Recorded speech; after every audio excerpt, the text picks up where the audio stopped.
오는 길이니 외출해도 괜찮지? 아이들 어린이집에서 몇 시에 오니? 오려면 아직 시간도 있을 텐데. 이러지 말고 나랑 백화점 가서 같이 고르는 건 어떠니? 아무리 명품이라도 취향이 저마다 다르니 혹시라도 네가 큰맘 먹고 사왔는데 내 마음에 안 들어서 바꾸기라도 하면 서로 마음 상하지 않겠니?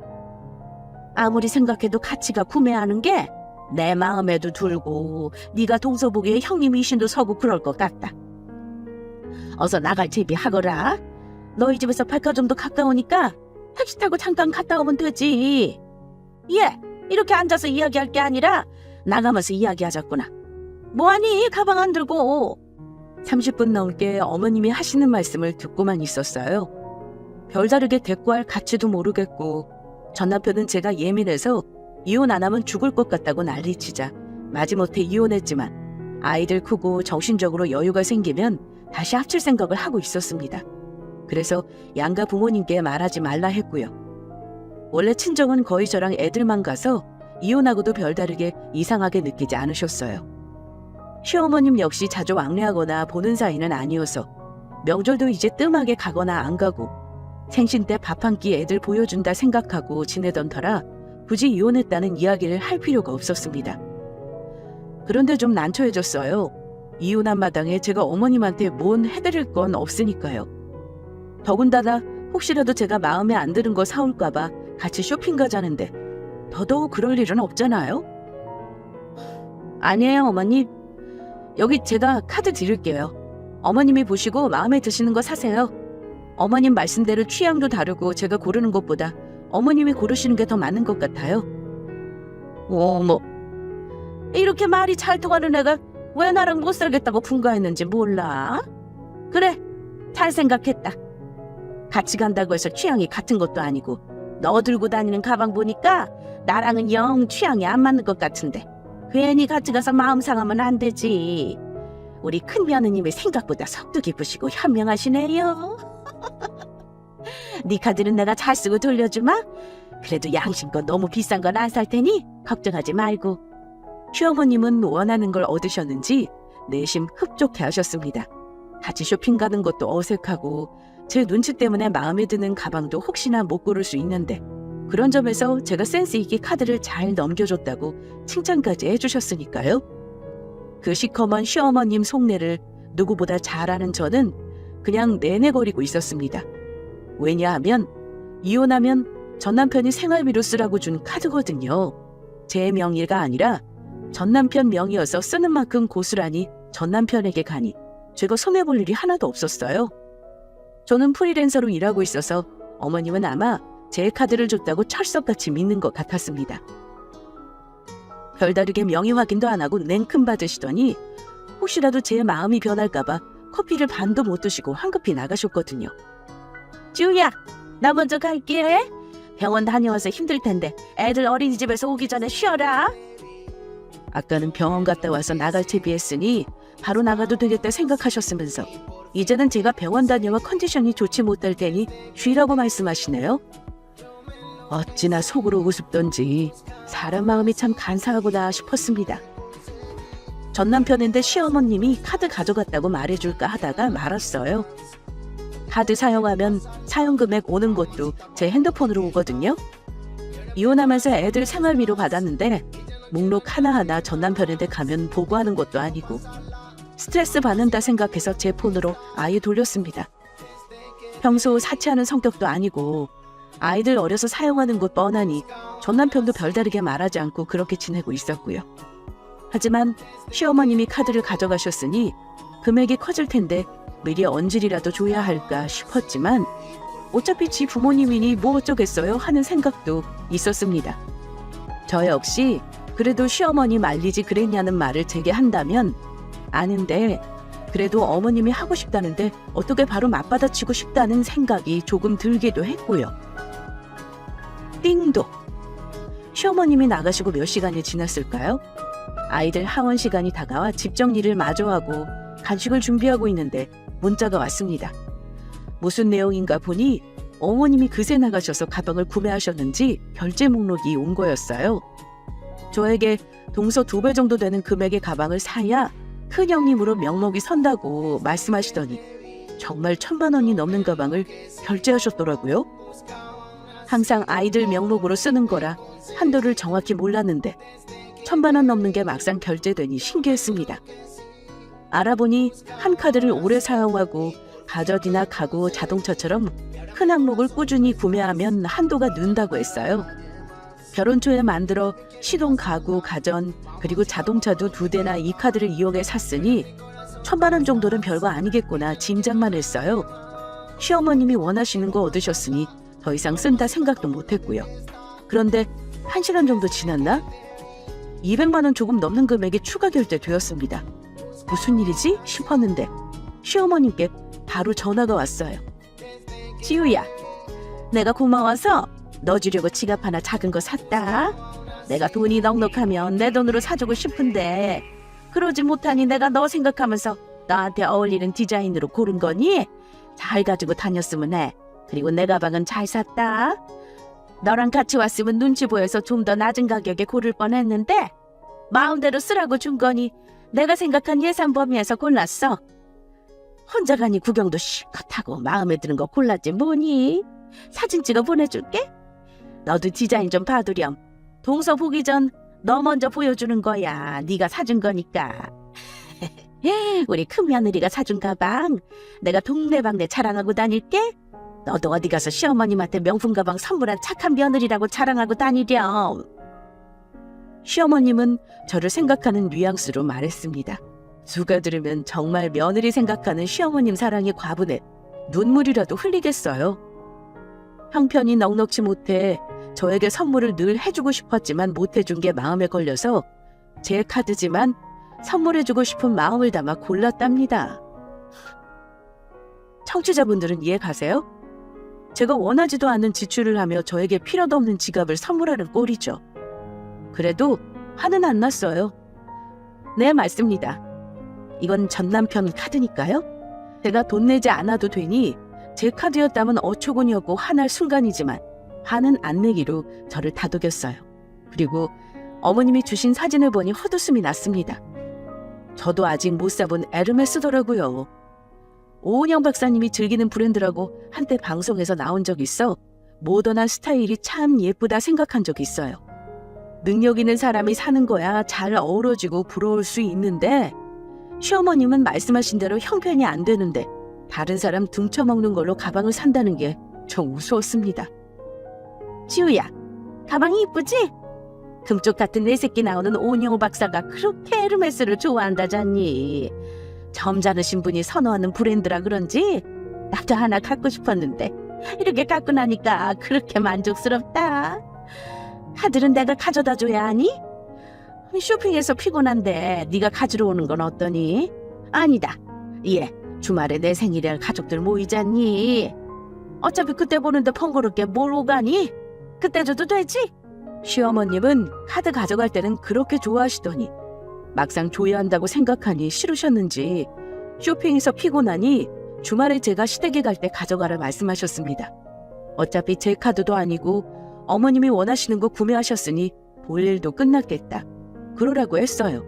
제가 그 카드를 가지러 시어머님 보러 가고 싶지도 않고 저에게 지금 당장 필요한 것도 아니니 주말에 가지러 가면서 사실 제 카드도 아니고 시어머님이 그렇게 사랑하는 당신 큰아들 거다 말하려고요. 전 남편한테도 어머님이 가방 산 사실을 알려야 하니 그 자리에서 말하려 했습니다. 동서요? 저랑 시어머님 사이가 좋지 않은 걸 알고 있으니 동서가 어떻게 생각하든 크게 개의치 않았어요. 오히려 시어머님의 이중성을 알고 적당히 착한 며느리 행사하며 살았으면 하는 마음도 조금 들었습니다. 신라호텔 200만 원? 다음날 저녁 핸드폰 문자에 찍힌 금액과 장소를 보고 조금 의아했습니다. 시어머님이 호텔에 갈 일도 없는데 금액이 너무 컸거든요. 사실 이미 가방을 사실 때 1,000만 원 이상이 찍힌 걸 봐서 금액이 좀 작다 생각이 잠시 들기도 했죠. 식사를 하셨나 생각했지만 평소 그런 곳을 가본 적도 없으신 분인데 혼자서 가진 못할 테고 여럿이 갔다면 그 금액을 나누었을 텐데 하는 생각이 들면서 이상하다 싶었죠. 당장 전화를 하려고 핸드폰을 들었는데 시어머님한테 전화가 왔습니다. 지우야, 고맙다. 아이, 네 말대로 친구들한테 맛있는 것도 사주고 좋은 와인도 한잔했다. 큰 며느리 덕에 이렇게 생일턱 제대로 내고 내가 호강하네. 고맙다. 친구들이 큰 며느리 잘 뒀다고 다들 부럽다고 난리야. 잘난 아들이 있으니 이 정도는 당연한 거라고 우리 며느리가 그리 말했다고 내 자랑했다. 고마워요. 잘 먹었어요. 시어머님은 전화 와서 또 자기 할 말만 하고 끊으셨습니다. 나중에 집에 도착해서 전화해서 하신다는 말이 친구들이 큰 며느리가 작은 며느리보다 잘 나간다 하던데 정말 비싼 고가의 명품을 선물할 정도면 대단한 것 같다고 추켜 세우며 생일인데 한턱 쏘라고 했답니다. 친구 며느리 덕 좀 보자며 호텔 저녁을 이야기하고 얼마 하겠어라는 생각에 친구들 5명을 데리고 갔다 하셨어요. 와인도 분위기 좋게 한 잔 마셨는데 그 정도로 금액이 크게 나올지 몰랐지만 이왕 쓰라고 준 거 큰며느리가 마음껏 쓰라고 줬다며 제대로 제 자랑했다 하셨습니다. 다들 제가 시어머니가 못 산다고 분가할 때 제 욕하시던 분들인데 제 칭찬이 일색이셨다면서 제 이미지 좋게 만들었다는 말 덧붙였죠. 아주 물 만난 고기처럼 그동안 돈 못 써본 귀신이 붙었는지 아주 난리셨습니다. 그 말 끝에는 큰며느리 덕 좀 본다는 말을 꼭 하셨고요. 띵동. 그리고 하루에 한 번 이상 카드 사용초가 저에게 찍혔습니다. 그리고 저에게 전화를 안 하시면 모를까 꼬박 전화를 하셔서 이런저런 핑계를 그럴싸하게 했어요. 물론 저에게 씨알도 안 먹힐 소리지만 시어머님은 그게 당연하고 정당하다 생각하시는 것 같았습니다. 이를테면 가방에 어울리는 옷이 없어 옷을 샀다. 옷에 어울리는 신발이 없어 신발을 샀다. 이런 식이죠. 그리고 옷 한 벌이면 어떻게 하냐. 번갈아 입을 티 몇 벌 샀다. 스카프 샀다. 이런 형식으로 이것저것 백화점 쇼핑하는 재미에 빠지신 것 같았습니다. 저는 그때마다 네, 그러셨어요. 한마디만 했어요. 워낙 당신이 하고 싶은 말만 하시고 하고 싶은 건 해야 직성이 풀리시는 분이니 어차피 제 말은 안 들으실 테고 제 카드인 줄 알고 흥청망청 쓰는 걸 테니 그 기분 충분히 느끼시라고요. 지우야, 네가 동서 보기 전에는 이 시어머니 감사한 줄 모르는 것 같더니 동서 생기고 나서 철들었나 보다. 이렇게 시어머니한테 하고 싶은 거 다 하라고 카드도 주고 말이야. 이래서 사람은 오래 살고 봐야 할 일이야. 주말이 아주 늦게 왔으면 좋겠다. 사탕발림도 이런 사탕발림이 없을 거예요. 간과 쓸개 모두 빼줄 심산으로 물건을 사고 나면 저에게 꼭 전하셔서 이런저런 말들을 하셨거든요. 말의 요지는 항상 제가 뒤늦게 동서 생기고 철들었다. 동서에게 하나밖에 없는 형님이신 제대로 서겠다. 다 저를 위하는 척. 시어머님은 원하는 물건 사고 사리사욕을 다 채우셨습니다. 그렇게 전화를 끊고 어머님이 또 무엇을 사셨는지 연달아 띵동띵동 문자 알림음이 났습니다. 연달아 3번 나서 대체 뭘 사셨지 하고 보니 문자에 한도 초과로 승인 거부가 되었다고 와 있었어요. 속 시원해지면서 이제 어쩌죠 어머님 하는 소리가 저도 모르게 입 밖으로 나왔습니다. 아니라 다를까 바로 시어머니께 전화가 왔어요. 지우야, 이게 뭐니? 한도 초과란다. 한도 설정했니? 얘는 마음껏 쓰라고 줄 때는 언제고 이제 와서 이게 뭐니? 창피하게. 다시 풀어줘. 이게 뭐야? 기분 좋게 백화점 쇼핑 왔다가 창피만 당했지 뭐야? 신상이라서 지금 못 사면 기회도 없는데 대체 한도가 얼마길래 몇 개 사지도 않고 얼마 쓰지도 않았는데 초과니? 예, 한도 높일 거 아니면은 당장 와서 카드 가져가라. 창피당한 거 생각하면 아직도 심장이 벌렁거린다. 이게 무슨 창피니? 내 살다 동네 시장에서 돈 없다는 것도 아니고 백화점 명품 매장에서 버버리에 에르메스 가방 들고 내가 무슨 망신인지 모르겠다. 시어머님은 당신이 쓰신 금액을 생각 안 하고 단지 옷 몇 벌, 가방 몇 개, 맛있는 음식 몇 번 먹었는데 카드 한도가 다 돼서 물건을 못 사 창피하다고 연신 저를 욕하셨어요. 그런데 어쩌죠 어머님? 어머님 아들 능력이 그것밖에 안 돼서 고작 그것밖에 못 쓰셨네요. 확 쏘아붙이고 싶었어요. 그런데 제가 가지고 있는 히든카드를 이렇게 꺼낼 순 없겠죠. 제 눈앞에서 시어머님이 뒷목 잡는 거 꼭 보고 싶었거든요. 네, 알아요. 제 마음 못된 거. 그래도 그동안 속 꾹꾹 누르며 무시당하고 하는 수고 노력 하나도 인정 못 받고 살았던 시간들을 떠올린다면 이렇게라도 안 갚음하고 싶었습니다. 그래야 더 이상 바보 천지처럼 살지 않을 수 있을 거라 막연하게 생각했으니까요. 주말이 오길 기다렸는데 그러지 않아도 되었습니다. 시어머님이 집으로 바로 찾아오셨더라고요. 야, 이 카드 다시 가져가. 내가 집으로 가려다 키가 차고 코가 차서 도저히 집으로 못 돌아가겠어서 택시 타고 바로 너한테 왔다. 대체 한도가 얼마니?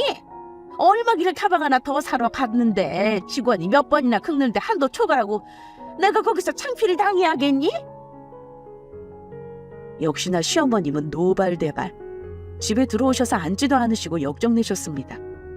이러지 말고 앉아서 이야기하자는 저에게 너 같으면 앉아서 이야기할 수 있겠냐며 그 창피를 생각하면 내가 지금 얼음을 씹어 먹어도 속이 풀리지 않는다며 화를 가라앉히지 못하셨죠. 저는 조용히 안방으로 들어갔습니다. 어머님한테 이혼 서류를 보여주고 이혼 이야기도 하고 사실 카드도 제 것이 아니라 전 남편 거라는 말도 덧붙이려고요. 예! 너 이 시어머니가 웃음니? 얼마나 웃으면 창피당하고 와서 마음 가라앉히지 못하는 시애미를 거실에 세워두고 안방으로 가니? 예, 너 내 말 듣고는 있는 거니? 내가 한도 초과라는 소리를 듣는데 매장에 있는 사람들이나 직원들이 다 쳐다보고 그 창피한 순간을 떠올리면 분이 안 풀려 분이. 잠깐만 계시라고 하고 안방으로 조용히 간 건데 시어머니는 그 틈을 못 참으셨습니다. 손이 발이 되게 싹싹 빌어도 모자를 파내 안방에 간다고 무슨 꿍꿍이가 있는 거야 고래고래 소리를 치셨죠. 그러면서 하신 말씀이 다른 카드 줄 거 아니면 이리 와 앉아 자기에게 잘못을 빌려고 하셨어요. 지금 머리부터 발끝까지 명품으로 휘감고 있는 게 모두 제가 드린 카드에서 산 건데 말이에요. 이미 구매해서 내 것이 된 건 필요 없고 욕심 더 채우려고 하나 더 구매하려 했는데 그건 못 사게 했으니 다 제 잘못이라고 언성을 높이셨습니다. 어머님, 저에게 뭐라 하기 전에 이거 먼저 보세요. 이게 뭔데 그러니? 카드 명세서니? 이런 걸 내가 왜 봐야 하는데? 쓰라고 할 때는 폰 팍팍 내주더니 이제 와서 많이 썼으니 그 돈 못 내겠다는 거니? 아니면 쓸 만큼 썼으니 그 한도 더 못 풀어준다는 거니? 대체 이걸 왜 보라는 거야? 시어머님은 제가 드린 이혼 서류를 서서히 펴보시더니 당황하셨습니다. 찬찬히 훑어보시며 여러 번 되물으셨죠. 그리고 이혼 날짜를 보더니 더 황당해하셨어요.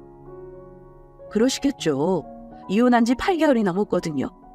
그간 잘 지내냐 안부 물은 적 없으시니까요. 명절이 중간에 있었는데 그때 제가 몸이 아프다는 이유로 애들만 보냈거든요. 그때도 괜찮니 한번 궁금해하시지도 않으셨으니 당황하신 건 너무나 당연했습니다. 어머님 드린 카드 제 카드 아니고 지환 씨 거예요. 이혼한 마당에 제가 제 거 드릴 이유 없잖아요. 뭐라고? 네가 지금 이 시애미 데리고 농가라니? 네가 지금 뚫린 입이라고 아무 말이나 하는 거 보니 시애미가 만만한 게로구나. 지환이 어딨어? 지환이 오라 그래. 네가 아주 호강이게 오강에 똥 싸는구나. 네 주제에 지환이가 어때서 감지덕지하지? 네가 뭐라고 지환이랑 이혼하고 그래? 너 보란듯이 일부러 지환이 카드 주고 내가 뭐 살 때마다 아주 고소해했겠구나. 너 이리 와. 이리 못 와? 시어머님이 저를 죽일 기세로 달려들어 안방으로 들어가 빠르게 문 닫고 전 남편에게 전화했습니다. 시어머님이 난리치고 있으니 와서 상황 정리하라고요. 무슨 일이냐고 묻는 전 남편에게 그동안의 과정을 짤막하게 이야기해주자 짧은 탄식 같은 한숨이 들렸어요. 전 남편도 시어머님 성격 아니 더 이상의 말은 불필요했겠죠. 문 열라고 고래고래 소리 지르는 시어머님에게 전 남편 오라고 전화했으니 저랑 이야기할 것 없고 당신 아들이랑 이야기하고 마무리하라고 침대에 앉아 TV를 크게 들었습니다. 시어머님이 하는 소리는 들리지 않고 문을 발로 차대는 쿵쾅거리는 소리만 들렸는데 그 소리도 이내 대꾸가 없으니 잠잠해지더라고요. 조금 더 시간이 흐르고 전 남편이 와서 시어머니를 다독였는지 데리고 나갔습니다. 그리고 저는 핸드폰 번호를 바꿨어요. 이사도 했고요. 이혼해서 좋은 점은 어디에 보고할 필요가 없다는 것 같아요. 한 집 살았다면 시어머님이 어떻게 행동하셨는지 전 남편한테 그 이야기 다 들어야겠지만 그럴 필요가 없으니까요. 그 소리를 듣는 걸 생각만 해도 가슴이 턱 막히는 그 느낌 아세요? 이혼하겠다 생각한 것도 흔히 화병이라고 하더라고요. 가슴이 탁 막혀서 금방이라도 죽을 것 같은 그 느낌이요. 누구도 제 이야기에 공감해주는 사람 없고 이해하지만 제가 잘못했다 말하는 사람과 사니 흔히 요즘 말로 고구마 100개 먹은 가슴으로 살았습니다. 한 해 한 해 지날수록 제가 제 병에 못 산다는 생각에 정신과 치료도 받고 한의학에서 물화병을 치료한다 해서 약도 달고 살았거든요. 그런데 아무 소용 없었습니다. 근본적인 원인이 지속적으로 집에 있으니 해소되는 게 아니라 오히려 더 이상한 사람이 되는 것 같아 결혼 생활을 그만두었거든요. 항상 이런 곳에 보내는 사연들을 들으면 도대체 어떻게 연애 때 몰라? 말이 돼? 라고 생각했습니다. 하지만 이제는 말이 된다는 걸 너무나 잘 알아요. 연애 땐 서로에게 좋은 모습만 보여주려 애쓰고 함께 24시간 지내면서 보내지 않아서 서로에게 보여주지 못하는 부분들이 훨씬 더 많더라고요. 더군다나 둘만 있는 게 아닌 시어머니와 같은 다른 가족들, 그리고 아이들을 키우며 제3자의 개입들이 생기면 평소 알지 못했던 그 사람의 속성들을 알게 되고 진정한 내 편인지 아닌지가 구분되면서 결혼 생활이 전혀 달라지더라고요. 사실 전 성격 차이라는 말로 이혼하는 연예인들을 보며 말이 성격 차이지 다른 게 있을 거다 생각했습니다. 성인이 결혼했는데 서로 배려하고 이해하면 되는 거 아닐까 하고 말이에요. 근데 아니더라고요. 제가 이혼할 때까지도 신랑은 이해하는데 아는데 라는 말로 저에게 공감하는 척 저를 이해하지 못했습니다. 심지어 생각하지 못하고 나오는 말인데 이해하고 넘어가면 안 되냐고 오히려 저를 예민한 사람 취급할 정도였으니까요. 이제는 성격 차이라는 말이 너무나 공감돼요. 상대방 배려 없이 내 기준에서 생각하고 판단하고 말하는 사람과는 저는 더 이상 못 살겠거든요. 시어머님도 전 남편도 딱 그랬습니다. 그래 놓고 두 모자가 저에게 예민하다고 하니 속 위에 경일기도 아니고 제 속이 나만 할 리 없죠. 그래도 이혼하고 꾸준히 정신과 치료도 받고 한약도 먹으면서 많이 좋아졌어요. 그리고 이번에 이 일을 계기로 작은 복수라도 한 듯 속이 뻥 뚫리는 느낌을 받았습니다. 그런데 한편으로는 그렇게밖에 대처하지 못한 제가 조금 부끄러워지기도 해요. 같이 진흙탕에서 뒹군 느낌이거든요. 그것도 이제는 임금님기는 당나귀 귀하고 청취자분들에게 하소연하고 탈탈 털어버리려 합니다. 끝까지 들어주셔서 감사해요. 앞으로 힘내서 더 잘 살아볼게요. 안녕하세요. 30대 초반으로 사업체를 운영하고 있습니다. 우리는 흔히 겉모습, 직업, 학벌에 의존해서 사람을 평가하는 실수를 범하곤 해요. 백정의 이야기를 들어보신 적 있다면 쉽게 공감하실 듯 합니다. 옛날에 고기를 잡아 파는 사람을 백정이라 했죠. 어느 날 한 양반이 백정한테 가서 이렇게 말했습니다. 야 이놈아, 여기 고기 안 근다오. 이 말이 끝나기 무섭게 또 다른 양반이 와서 말했죠. 김서방, 고기 한 근만 주세. 고기를 썰어 두 양반에게 돌려주자 반응이 사뭇 달랐습니다. 예끼 이놈아, 어째서 이 양반 고기가 나보다 배나 많으냐? 그러자 백정은 이렇게 말했어요. 그야 손님 고기는 이놈이 썰었고 이 어른 고기는 김서방이 자른 것이니까요. 사실 이 이야기를 들었던 학창시절에는 직업에 귀천이 없고 사람을 대할 때는 예의를 취하는 것이 옳다고 생각했습니다. 그래서 대학보다는 제가 하고 싶은 일을 찾아 남들보다 조금 빠르게 진로를 정하고 그 길에 매진했죠. 학벌, 직업이 중요하다 하지만 결국 먹고 살기 위해 하는 것, 내 살 길을 먼저 찾고 자리를 잡는다면 그게 크게 중요하지 않다 생각했습니다. 사실 제가 하는 일은 전문적 기술을 요하는 일이라 대학을 졸업하고 오더라도 현장에서 그 실력을 입증받지 못하면 자리를 잡기 어렵거든요. 그렇게 생각하고 이른 나이에 인정을 받아 사업체를 운영할 정도입니다. 어디 가서 사장 소리 들으며 실력도 인정받고 연 매출도 꾸준히 오르고 있어서 이제는 매출에 신경 쓰기보다 퀄리티와 제 브랜드를 내놓고 싶은 상태인데 최근 결혼을 약속한 여자친구와 파문하면서 인생은 꼭 내 뜻대로 되는 것은 아니구나 생각이 들었어요. 인생을 새롭게 배운 셈이죠. 혹시 제 사연을 듣는 분들 중에서 겉모습으로 사람을 판단하려 하시거든 그 이후에 그 실수를 되돌릴 수 없다는 것을 알고 계셨으면 합니다. 그리고 제 작은 바람은 적어도 사연을 읽는 청취자분들은 그러신 분이 없었으면 하고요. 미녀가 지금처럼 배운 기술 몇 년 더 삼촌 밑에서 익히다가 네 사업 해보는 것은 어떠니? 기술이요? 그래, 물론 대학을 가는 것도 나쁘지 않겠지만 대학도 결국 다 돈 벌어먹고 살자고 하는 일인데 네가 뚜렷하게 하고 싶은 일이 있는 것이 아니라면 간간히 삼촌 밑에서 배웠던 기술 실 사용하면서 실력 키우는 것도 괜찮겠지 싶어서 그래. 네 아빠랑 이야기한 사항이고. 고3에 올라가던 해 삼촌이 저를 붙들고 말씀하셨습니다. 삼촌은 금형 제작 업체를 운영하고 계셨고 저는 삼촌하고 친하게 지내는 터라 어린 시절부터 삼촌 작업장이 저의 놀이터고 장난감이었거든요. 서당계 3년이면 풍어를 읊는다는데 어린 시절 눈여겨보던 작업들이 중학교를 가면서도 조금씩 실전으로 배워보기 시작하면서 남들보다 터득이 빠르다고 삼촌이 늘 칭찬해 주셨습니다. 사실 금형 작업이 도움 되는데 요즘 젊은 애들은 끈기가 없어서 배우려고 하지 않고 배우려 하지 않으니 실력이 없지. 그런데 너는 감각이 있어서 조금 다듬으면 너 먹고 사는데 지장 없을 것 같아서 하는 말이니 새겨들었으면 한다. 본격적인 수능 준비를 하며 대학 입시에 돌입해야 하는데 고등학교 졸업과 동시에 본격적으로 일을 배우라는 삼촌의 말은 전혀 생각지 못한 일이라 고민이 되었습니다. 사실 아무 모양도 없는 철을 다듬어서 원하는 디자인을 넣고 원하는 물건을 만드는 일이 신기하고 재밌어서 어린 시절부터 삼촌 작업장을 들락날락거렸지만 제 직업으로 생각해 본 적은 없었거든요.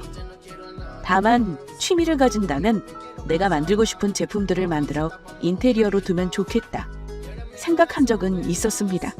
근데 직업으로 접근하니 고민이 되었죠. 삼촌, 생각 좀 해볼게요. 삼촌 말대로 저도 이 일을 좋아하지만 취미 정도로 생각했지 직업으로 생각해 본 적 없거든요. 그래, 진지하게 한번 고려해보고 이야기해주길 바란다. 삼촌한테 그렇게 말을 했지만 마음이 조금 움직이기 시작했습니다. 삼촌이 처음 일을 시작하셨던 게 제가 초등학교 때인데 해마다 사업장을 안정적으로 확장해가는 것을 보며 사업성이 있다고 생각했거든요. 삼촌 말대로 아직 뚜렷하게 내가 하고 싶은 일을 찾은 것도 아니고 친구들보다 조금 빠르게 사회생활을 접어들어 안정적으로 키우는 것도 좋겠다 싶었어요. 그렇게 삼촌에게 일을 본격적으로 배우겠다 말하고 고등학교를 졸업하자마자 사회생활을 시작했습니다. 물론 대학을 나와 전공을 한 이후 시작해도 되지만 실전으로 사업을 운영 중인 삼촌이 있으니 현장 감각을 익히며 배우는 것이 더 빠르다 판단했기 때문이에요. 대학을 졸업해도 결국 현장 감각으로 더해지는 것이라 일하다 대학을 가도 된다 싶었거든요. 대학을 가지 않으니 군대도 빠르게 다녀오고 본격적으로 업무를 5년 정도 배웠을 무렵 삼촌이 말했습니다. 미녀가 내 대신 강의 좀 나갈 수 있을까? 네? 삼촌 나가는 강의를 제가요? 이제 너도 기본기는 탄탄히 갖추어졌고 삼촌처럼 나이 든 사람 말고 젊은 감각으로 접근하는 시각도 필요할 것 같아서 네 경험도 쌓으면 좋잖아. 삼촌은 사업을 확장하면서 주말 수업을 병행하고 있었습니다. 일반인을 대상으로 간단하게 제품을 만들 수 있는 수업이 있었고 한 달 과정으로 전문적인 수업을 진행하는 것으로 나뉘었어요. 제게 부탁한 것은 일반인 대상으로 간단하게 제품 만드는 일이었죠. 새롭게 수업 구상을 하는 것도 아니고 삼촌이 이미 몇 년 진행하던 수업이라 하던 방식 그대로 진행하면 되는 거라 별 어려움은 없었습니다. 강사님, 여기 어떻게 하는지 알려주세요. 주은 씨라 했나요? 네, 그렇게 하시면 돼요. 금형 제작은 금속을 다루는 일이다 보니 대부분은 남자들로 수업이 구성되어 있었습니다. 하지만 그날 수업에는 유일하게 여자분이 오셨고 대학생이라 하셨는데 관심을 보이시며 다른 남자분들에 비해 더욱 적극적으로 임하시고 질문도 많이 하셨어요. 강사님, 여기 좀 알려주세요. 생각보다 잘 안 되네요. 네, 여기서 이렇게 그만. 거기까지 하시면 이제 완성이에요. 대부분 남자분들 경우 기계 사용이 익숙하거나 처음 사용하시는 분들도 손쉽게 적응을 하시는 반면 여자분들은 기계 사용이 익숙치 않고 위험하다 느껴지는 부분이라 접근 자체를 하지 않는 분야라 저는 생각했는데 주은 씨는 아니었어요. 신기하게 느껴졌고 매일 삼촌 작업장에서 업무를 하며 어른들만 상대하다가 젊은 학생을 보니 설레임을 느꼈습니다. 강사님, 다음에도 강사님이 수업하세요? 네, 앞으로 주말 수업은 제가 하게 될 것 같습니다. 와, 저 빠짐없이 올게요. 원데이 수업으로 진행되는 주말 수업이었지만 매번 주제가 달라서 간단하게 취미 삼아 오시는 분들이 있었는데 주은 씨도 그러겠다고 제게 말하고 가는 그 모습에서 설레임이 더해졌어요. 이거 그린라이트 맞지? 속으로 오바스러운 생각을 하기도 했고요. 그 이후에도 빠짐없이 참가하며 어느새 2달의 시간이 흘렀습니다. 하지만 이렇다 할 계기가 없어 가까워지지 못했고 그러던 어느 날 출장 갈 일이 생겼습니다. 민혁아, 너 이번에 제주도 연장 네가 가야겠다. 네, 제가요? 그럼 주말 수업은 어떻게 하고요? 그 수업은 내가 들어가도 되고 다른 직원 가도 되니까 걱정 마. 현장도 다녀와야 독립하지. 언제까지 삼촌 밑에 있을 순 없잖니. 삼촌은 사업을 운영하려면 수업도 해보고 현장도 직접 가서 이야기도 나누어봐야 한다고 늘 삼촌이 가던 현장을 제게 가라고 당부하셨습니다. 조금 어렵게 느껴지고 아직은 벅찬 요구라 생각했지만 한 해 한 해 시간이 흐르면서 제 사업에 대한 욕심도 있었기에 거부할 수 없었죠. 그렇게 한 주 출장을 다녀오고 그 다음 주 수업에 갔을 때입니다. 강사님, 매주 오신다면서 왜 거짓말하세요? 주은 씨였습니다. 매주 제가 강의한다는 말에 바쁜 주말에도 2시간의 수업은 꼬박 들으러 왔는데 지난주 없어서 실망했다고 말이에요. 당차게 말하는 그 모습에 저도 모르게 푹 빠졌습니다. 주은 씨, 죄송해요. 급작스레 출장 가느라 일이 그렇게 되었네요.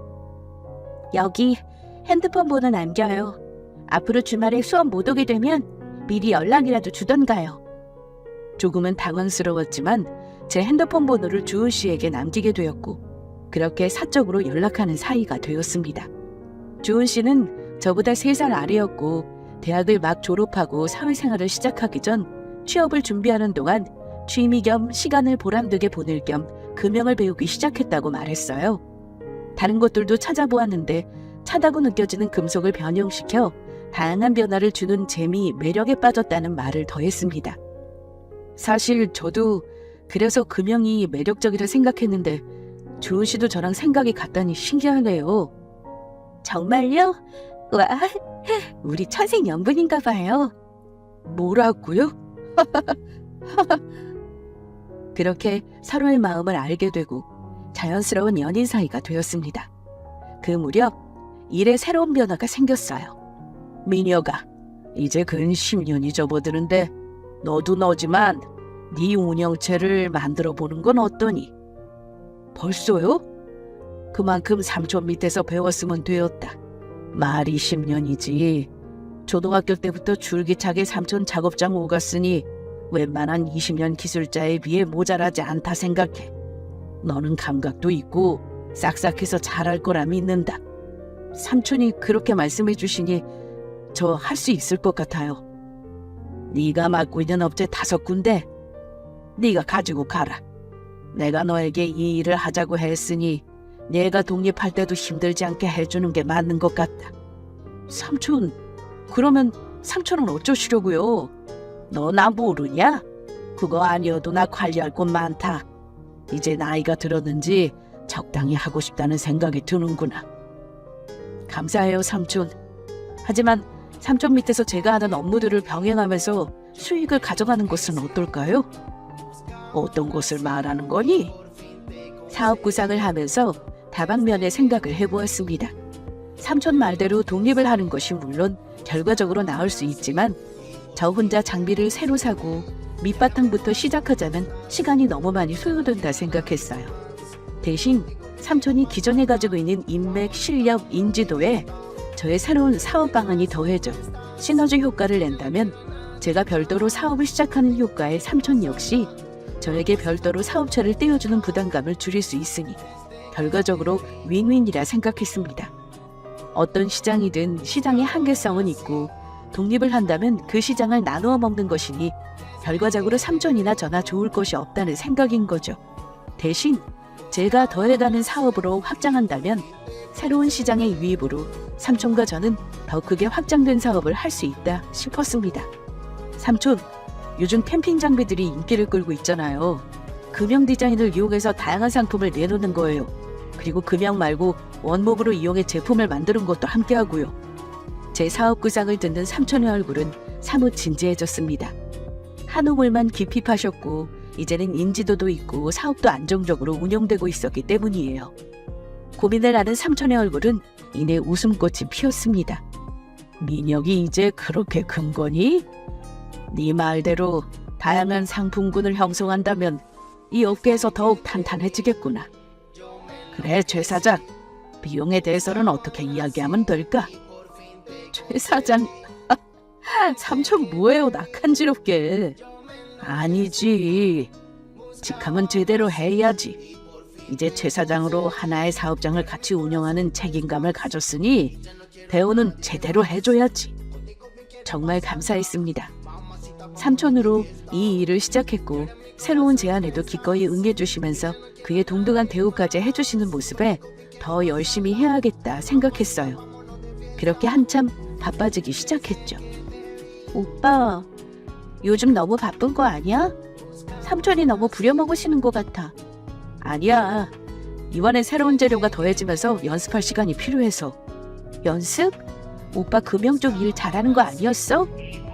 금형 말고 이제 원목도 하고 캠핑 쪽도 늘려보려 하거든.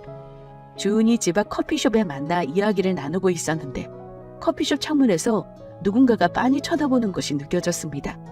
제가 창밖을 보고 주은이가 커피숍 안쪽이 보이게 앉아 있었는데 창가 쪽으로 고개가 돌아가는 저의 시선을 따라 주은이도 창밖을 보았죠. 엄마! 어머니라고? 중년 여성은 커피숍 문을 열고 안으로 들어왔습니다. 저는 자리에서 일어나 인사를 했고 어머니는 주은이랑 저를 번갈아 보셨어요. 엄마, 인사해. 내 남자친구. 안녕하세요. 최민혁입니다. 네, 반가워요. 지나가다 뒷모습이 우리 딸 같아서 보았어요. 궁금해서 들어온 거니 다음에 언제 제대로 인사해요. 엄마도 참. 이따가 봐. 그래, 집에서 보자. 그렇게 얼떨결에 인사를 하고 어머님은 다시 커피숍 문을 열고 밖으로 나가셨습니다. 그리고 데이트를 마치고 집으로 돌아왔죠. 집으로 돌아왔는데 주은이에게 전화가 왔어요. 오빠, 혹시 대학 어디 나왔는지 물어봐도 될까? 대학? 나 고졸인데? 대학 안 나왔어? 나 고등학교 졸업하고 바로 삼촌한테 금형 배웠어. 왜? 아니, 엄마가 물어보셔서. 고졸인데 강의를 할 수 있어? 외부로 나가는 것도 아니고 삼촌이 하는 사업장에서 하는 강의인데 학력이 중요한 건 아니지. 실무 위주로 하는 거기도 했고. 아, 그렇긴 하네. 왜? 내 학력이 문제가 돼? 아니, 그런 게 아니고 남자친구 생겼다니까 말도 안 했냐면서 대학은 어디 나왔는지 하는 일은 무언지 꼬치꼬치 캐물으시잖아. 그런데 생각해보니 나는 오빠가 삼촌이랑 금형 제작한다는 거 이외에 아는 게 하나도 없더라고. 아, 그랬구나. 지금은 고졸이고 나중에 대학 공부가 필요하다 생각들면 갈 생각인데 아직까진 학력의 필요성을 느끼지 못하고 있어. 그래, 알았어. 그렇게 이야기를 하고 늘 같은 일상 대화를 좀 더 하다 전화를 끊었습니다. 그 이후 별다른 이야기를 들은 것도 아니고요. 그렇게 1년 정도 시간이 더 흘렀습니다. 어머, 저 아이들 너무 예쁘다. 식당에서 스마트폰으로 TV 보는 거 아니고 어쩜 어린 데도 앉아서 식사를 저렇게 예쁘게 할까? 한식당에 점심을 먹으러 간 주말이었는데 주은이가 한 식탁을 보며 말을 했습니다. 저도 시선을 따라 가보니 엄마와 아빠 그리고 3살 정도 보이는 딸아이가 식사를 하고 있었어요. 보통 그렇게 부모와 어린아이가 식사를 하면 태블릿 또는 핸드폰으로 유튜브 같은 프로그램을 틀어주는 것들을 흔하게 봐왔던 터라 제 눈에도 조금 생소하게 보였죠. 그러게, 저렇게 어린데 방송 안 보고 밥 먹는 게 너무 신기하다. 그러니까 오빠, 우리 어릴 땐 당연한 모습이었는데 요즘에는 저런 아이들이 신기하게 다가오는 것 같아. 와, 숟가락에 밥 떠놓고 엄마가 생선 발라주는 거 기다리네. 너무 귀엽다. 그치 오빠, 너무 귀엽지. 우리도 나중에 아기 낳으면 저렇게 식당에서 핸드폰 보여주지 말고 오손도손 밥 먹자. 지금처럼? 그래, 우리도 아기 낳으면 그러자. 오빠 약속한 거다? 결혼은 나랑 하는 걸로? 당연하지. 너 아니면 누구랑 결혼하니? 역시 우리는 천생연분이야. 이렇게 마음이 잘 통한다니까? 자연스럽게 결혼 약속을 하게 되었습니다. 주은이가 아직 직장을 다니는 것도 아니라 결혼을 해야겠다 생각한 적은 없지만 결혼을 한다면 주은이랑 하지 않을까 막연하게 느끼곤 있었는데 이렇게 말로 꺼내지니 남자로서 책임감이 더 들었어요. 무언가 더 열심히 해야겠다는 생각에 사업에 더 집중을 했습니다. 삼촌, 화롯대 디자인 이거 어때요? 이렇게 디자인을 하고 여기에 넣는 문구를 주문할 때 원하는 대로 하는 거예요. 시야는 꼭 마음에 들 수 없겠지만 어느 정도 기본 틀에서 이니셜 같은 것들을 넣어 나만의 화롯대를 만드는 거죠. 요즘 캠핑족이 늘어나면서 나만의 장비를 원하는 트렌드를 발빠르게 읽어 나만의 화롯대를 상품으로 늘 구상을 했습니다. 기본적인 디자인을 선택하게 만들고 그 안에 들어갈 이니셜은 주문을 받을 때 넣는 형식으로 정해진 단 하나의 상품을 사는 것보다 훨씬 더 메리트가 있다 생각했어요. 예상은 적중했어요. 사람들이 많이 구매를 했고 그 덕에 인기 별스타로 자리 잡고 캠핑 용품들을 하나 둘씩 늘려가기 시작했습니다. 평소 캠핑에 대해 관심도 있고 어떻게 하면 좋을지에 대한 제품들의 아쉬운 점들을 체크해 본 터라 반응은 좋았어요. 이렇게 제 기획안으로 올려지는 상품들의 수익 90%가 저의 몫이고 삼촌에게는 장소 대여 겸 장비 이용값으로 10% 정도 지불하던 터라 생각보다 빠르게 수입은 안정적으로 자리를 잡아갔습니다. 주은아, 앞으로 하고 싶은 일은 찾았어? 아니, 나도 오빠처럼 무언가 하고 싶은데 아직 하고 싶은 걸 못 찾겠네. 그럼 전공 살려서 대학원 가는 건 어때? 나도 그러고 싶은데 부모님한테 손 벌리는 것은 너무 부담되어서. 그럼 결혼하는 건 어때? 결혼? 오빠가 보내주려고? 대학원 학비가 얼만 줄 알고? 아무리 비싸도 등골 휘어도 우리 주은이 공부 못 시킬까? 나는 공부에 뜻이 없어 안 갔지만 미래 와이프가 학업에 뜻이 있으니 뒷바라지 기꺼이 해야지. 뭐라고? 오빠 말이라도 고마워. 든든하다. 빈말 아니야. 대학원 이야기는 결혼 뒤에 생각해도 되니까 아직 해야 할 거 생각하지 못했고 부모님 밑에 있는 거 부담되면 나랑 결혼하자. 오빠. 그렇게 결혼을 진행하게 되었습니다. 많은 연애를 해본 것은 아니지만 제가 일을 할 때 만났고 무엇보다 코드가 잘 맞는다는 생각이 들었기 때문이에요. 결혼은 같은 곳을 보고 걷는 거라 하는데 주은이라면 저와 같은 곳을 보며 함께 걸어갈 수 있다 생각이 들었습니다.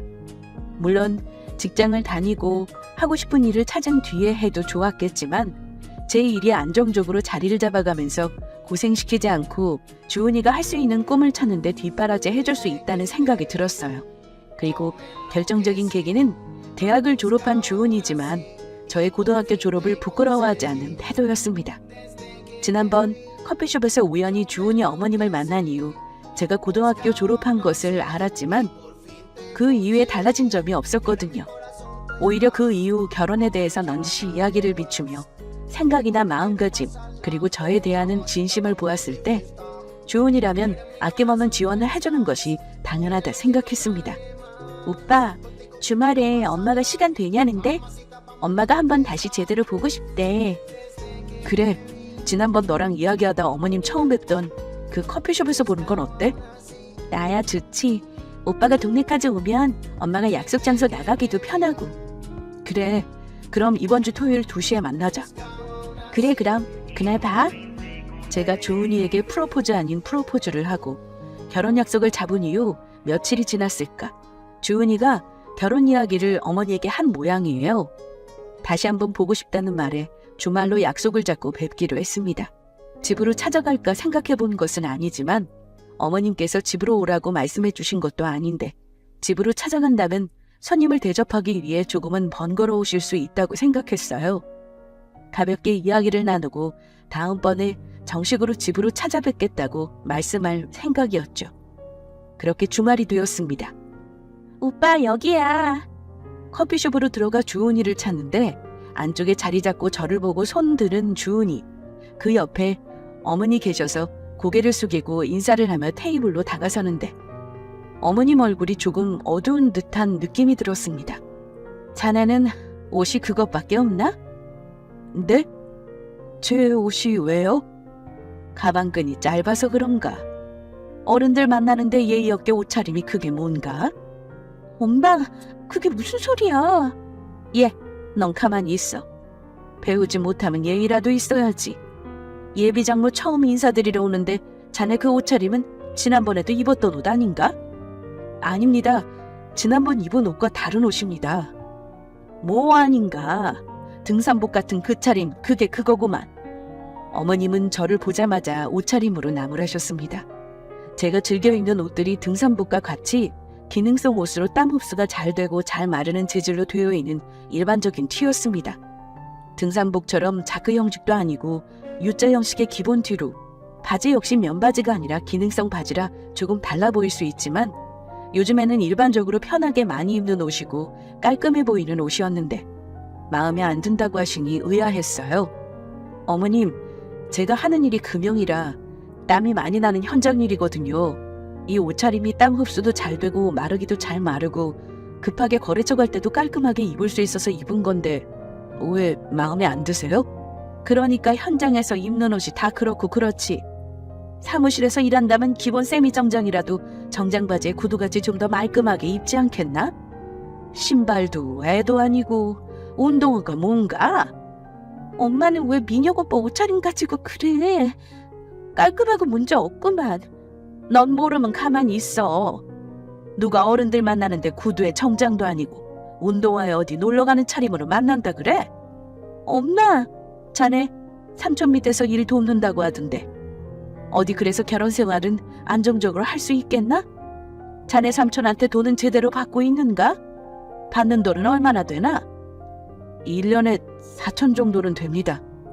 어머님의 직설적인 말씀에 잠시 당황했지만 묻는 말씀에 대답은 해야겠다 싶었습니다. 그럴 일은 없겠지만 어머님은 저를 마음에 안 들어하는 눈치셨거든요. 이런저런 말을 하기도 전에 옷차림 하나에 배운 것을 들먹이면서 몰아붙이시는데 제가 얼마를 버는지 솔직하게 말하면 안 될 것 같은 기분이 들었어요. 처음 언급한 백정희처럼 겉모습 직업 하나에 저를 판단한 것은 아닌가 하는 생각이 들었기 때문입니다. 가족이 될 사람인데 이런 대우를 받을 정도로 제가 제 삶을 못 산 것도 아니고 어머니께 무례하다 들을 정도로 옷차림에 신경 안 쓴 것도 아니었거든요. 요즘 제 나이 또래가 잘 입는 옷들 입고 집으로 정식으로 인사를 드리러 간다고 했다면 아버님도 함께 뵙는 자리고 정장을 입고 갈 수 있습니다. 하지만 가볍게 보자는 자리에 정장을 입고 가면 오히려 분위기가 무거워질 듯한 마음에 편하고 깔끔한 옷을 입은 것인데 도무지 이해할 수 없었거든요. 예상은 적중했습니다. 말 끝나기가 무섭게 쏘아붙이셨습니다. 자네 꼴랑 그 돈 받으면서 내 딸에게 결혼 이야기 한 건가? 네? 4천이면 세금 떼어도 월 300인데 모아놓은 돈은 있나? 집은 있고? 나이도 어려서 이제 돈 모으기 시작하고 집도 사야 하는데 주은이에게 대학원 등록금 내주겠다고 했다면서 월 300에 가능하기는 한가? 엄마 그만해. 예, 넌 가만히 있어. 어디 입이 있으면 이야기를 해봄세. 난 사실 주은이가 만나는 거 반대했네. 고졸이라 직업도 변변하지 못하고 삼촌 밑에서 일 도우며 지내는 것 같은데 그래도 내 딸이 이야기도 잘 통하고 다정하다 해서 지켜본 거네. 그런데 이건 경우가 아니잖나. 월 300이면 혼자 살기도 빠듯한 세상에 결혼이라니. 어머님, 삼촌 밑에서 일하긴 하지만 제 사업도 운영 중이라 시간은 좀 걸리겠지만 안정된 수입으로 그 이상 벌 수 있습니다. 자네가 고졸이라 아직 세상 물정을 몰라서 그러네. 고졸로 할 수 있는 범위가 한계가 있는 거야. 아직 나이가 어려서 그 나이에 연 사촌이라 이 말하면 되었다 생각할 수 있지만 어디 가서 그 돈으로 먹고 살기 어렵네. 시간이 걸리는 동안 내 딸 그 고생 다 할 텐데 세상 어느 부모가 딸내미 불구덩이로 들어가는데 어서 들어가세요 하고 보내겠나? 나는 못하네. 내 딸 고생하는 꼴 못 보니까 더 이상 연락도 말고 여기서 끝내게. 그렇게 말씀하시면서 저보고 당장 나가라고 하셨습니다. 이상하게 느껴졌던 것은 늘 제 편이 되고 저랑 함께 같은 곳을 본다고 느꼈던 주은이가 꼴먹은 벙어리처럼 가만히 앉아 있었어요. 어떠한 제스처도 취하지 않은 채 간간히 어머니를 말리긴 했지만 그 이상의 어떤 말도 하지 않았다는 점입니다. 조금은 당황스럽기도 하고 어떻게 해야 하는지 모르겠어서 바보같이 일어서서 그 자리를 나왔어요. 나오면서도 아무 말도 할 수 없었고 그런 저를 보면서도 주은이 역시 아무런 말도 하지 않았습니다. 주은아, 어머님하고 잘 들어갔어? 저녁은 먹었고? 엄마하고 집에 들어왔어. 저녁도 먹었고. 나 집 앞인데 잠깐 나올 수 있어? 이야기 좀 하려고. 오빠 미안. 오늘은 좀 힘들 것 같아. 엄마가 하도 잔소리하는 바람에 내일 나가는 길에 내가 오빠 작업장으로 들릴게. 그래도 괜찮지? 그래. 내일 나올 때 톡해. 데리러 갈게. 아니야, 내가 갈게. 집으로 들어간 주은이는 어머니에게 한 소리 들었는지 집 앞에 잠깐 나오는 것도 마음대로 못하는 눈치였습니다. 전화로 할 이야기는 아닌 것 같아서 저도 더 이상의 말을 하지 않고 알았다고 끊었어요. 그리고 다음 날 점심이 지날 무렵 주은이가 삼촌 작업장으로 찾아왔습니다. 오빠, 나왔어. 주은이 왔구나. 응, 나 왔어. 오랜만에 오니까 좀 달라진 것 같네. 그동안 많은 변화가 있었거든. 김주임, 여기까지 마무리하고 쉬세요. 네, 사장님, 다녀오세요. 사장? 오랜만에 작업장으로 온 주은이는 직원들이 저를 사장이라 호칭하자 짐짓 놀라는 눈치였습니다. 그도 그럴 것이 주은이 처음 만날 때에 비하면 많은 것이 달라져 있었거든요. 처음부터 물어보지 않은 사항들은 제가 주저리 떠드는 것도 웃기고 적어도 주은이는 그런 것을 상관하지 않는다는 모습에 더욱 반해서 결혼까지 생각했으니까요. 그런데 상황은 조금 달라진 것 같았습니다. 오빠, 삼촌한테 물려받았어? 웬 사장? 물려받은 거 아니고 그냥 같은 사업장을 운영하면서 내가 낸 아이디어로 좀 확장하게 되었어. 말하자면 좀 길어. 왜 나한테 그런 이야기 하나도 안 했어? 물어보는 것도 아니고 주저리 확장하네 뭐하네 말하는 것도 웃기다 생각했고 무엇보다 어떻게 될지 모르니까 자신감 하나로 어떻게 될지 모르는 일들을 말할 순 없었어. 그래서? 하려던 이야기가 이거였어? 사실은 사장이라고 앞으로 믿고 기다려주면 걱정 없다는 거? 아니야, 어머님이 오해하신 부분이 있는 것 같아서 그래. 내가 월 사천이라고 말한 것을 연 사천이라고 들으신 것 같아서 곰곰이 생각해봐도 그렇지 않으면 어머님이 그렇게 화내실 일 없다 생각하거든. 월 사천? 오빠, 진짜야? 응, 이제 월 사천으로 안정적인 수입을 보이는 게 1년쯤 되어가. 그동안 변화도 심했고 안정적인 수익이 자리 잡아야 너에게도 말할 수 있을 것 같아서 말 못하고 있었지. 이 정도 수입 없이 대학원 이야기를 어떻게 해? 오빠, 월 사천이면 진작 이야기하지 그랬어. 그 정도면 엄마가 화낼 이유도 없잖아. 혹시 엄마한테 서운한 거 아니지? 엄마 입장에서는 딸이 고생하는 거 싫으니 그 정도는 할 수 있잖아. 그치? 그래, 이해하지. 왜 옛날에 이런 우스갯소리가 있잖아요. 엘리베이터 안에서 아이가 심하게 뛰니까 옆 사람들이 인상을 찌푸리고 뭐라고 핀잔을 주자 애엄마가 이렇게 말했다 해요. 애니까 그럴 수 있잖아요. 그러자 웬 노년의 여성이 이렇게 한 소리 했다 합니다. 애는 그럴 수 있지. 하지만 애엄마 너는 그러면 안 되지. 하고 말이에요. 저 역시도 어머님은 그럴 수 있지. 하지만 내 여자친구인 네가 그러면 안 되지. 라고 말하고 싶었습니다. 아니라고 생각했고 아니라고 믿고 싶었던 여자친구 역시 어머님과 같은 생각을 하고 있었다고 부정할 수 없었죠. 생각보다 반응은 빨리 왔습니다. 월급 이야기를 듣고 집으로 돌아간 주은이 이야기를 전해 들었는지 어머님 전화가 왔거든요. 최서방 어딘가? 얼굴 잠깐 보고 이야기하고 싶은데. 아님새, 내 주은이랑 자네 일하는 곳으로 가겠네. 제 대꾸도 듣지 않으시고 뭐가 급하셨는지 주은이랑 다시 제 작업장으로 오신다고 전화를 끊으셨습니다. 말 하나에 입장이 바뀌었다 생각하니 코웃음이 절로 났어요. 1시간도 채 안 돼서 주은이는 어머님과 함께 작업장으로 왔습니다.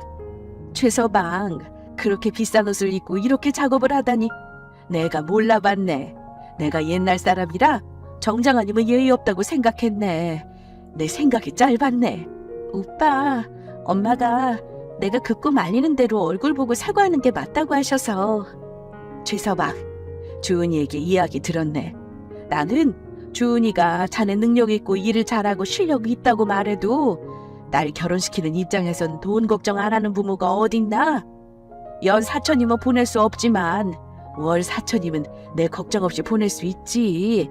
대학원 가면 주은이랑 학력 차이가 너무 나니까 전문대라도 가는 것은 어떤가? 엄마, 왜 또 그래? 내가 대학원 나온다고 오빠처럼 돈 잘 벌 수 있을 것 같아? 아닐세. 내 정신 좀 봐.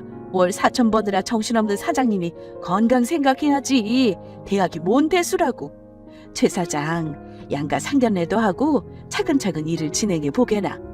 주은이 어머님은 제 월급 이야기를 듣고 나선 180도 태도가 달라졌습니다.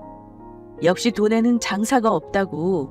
연 4천과 월 4천은 물론 크게 차이가 나지만 같은 옷을 입고 있었는데 대우가 이렇게 달라질까요? 주은이 역시 눈에 띄게 변한 태도가 유독 눈에 들어왔습니다. 커피숍에서 연 4천 번다고 할 때는 어머니 하는 말에 크게 토를 달지 않더니 이제는 목청 크게 제 편을 드는 모습을 보니 결혼은 물 건너갔다 싶었어요. 이 모녀는 최민혁이라는 사람을 보는 것이 아니라 월 4천을 보고 결혼을 원한다는 생각이 너무 선명하게 들었기 때문입니다. 그렇게 웃으면서 두 모녀를 보내고 저는 결국 파혼을 했어요. 제 마음을 바꾸려고 도시락 공세에 그 뒷이야기가 너무 많지만 왠지 이 이야기를 모두 전하게 되면 제가 한때 사랑했던 주은이의 안 좋은 모습을 만천하에 알리는 것 같아 그 이야기는 저만 담아두려 합니다. 사람이 참 간사한 것 같아요. 앞만 보고 달려왔고 내가 좋아하는 일을 했을 뿐이거든요. 저의 조건들은 하나도 변한 것이 없는데 제가 버는 돈으로 저의 학력, 저의 하는 일이 달라 보일 수 있다는 것을 이번 기회에 배웠습니다. 그리고 앞에서 말씀드린 백정의 이야기에서 하나 더 덧붙이자면 백정이 총각이었고 양반자제의 자제와 사랑을 하는 사이였다 하더라도 김서방이라는 존칭을 받을 수 있었을까 하는 생각이 들기도 해요. 물론 그 시대에는 말이 안 되는 이야기지만요. 이 정도로 보여지는 것, 실제로 그 사람의 능력, 그리고 요즘 세상에서 무시할 수 없는 돈의 존재에 대해 다시금 배우는 시간이었다 생각합니다. 누구나 눈으로 보여지는 모습으로 사람을 판단할 수는 있어요. 저 역시도 얼마 전 사연으로 들은 반전 노숙자 이야기에서 노숙자의 숨겨진 실체가 밝혀지는 순간 지나가는 노숙자를 다시 살펴보며 혹시 모를 숨겨진 뒷이야기를 상상하는 재미로 한동안 지냈을 정도입니다. 다만 다른 점은 노숙자는 우리의 삶 가까이 있는 존재라기보단 강 건너 다른 사람의 이야기로 다가오지만 제가 겪은 일은 우리 주변에서도 흔하게 볼 수 있고 부족한 학력 또는 벌이로 인해 충분히 무시당할 수 있는 일이라는 점이에요. 저는 이제 사업에 더 집중하면서 당분간은 연애나 결혼 생각을 하지 않을 것 같아요. 부디 사연을 듣는 청취자 여러분들은 그렇게 보여지는 겉모습으로 사람을 판단하고 대하는 무례한 사람이 아닌 그 사람의 진심을 바라보고 사람 대 사람으로 대하는 사람들이길 조심스레 바라보면서 이만 이야기 마무리하겠습니다. 끝까지 들어주셔서 감사합니다.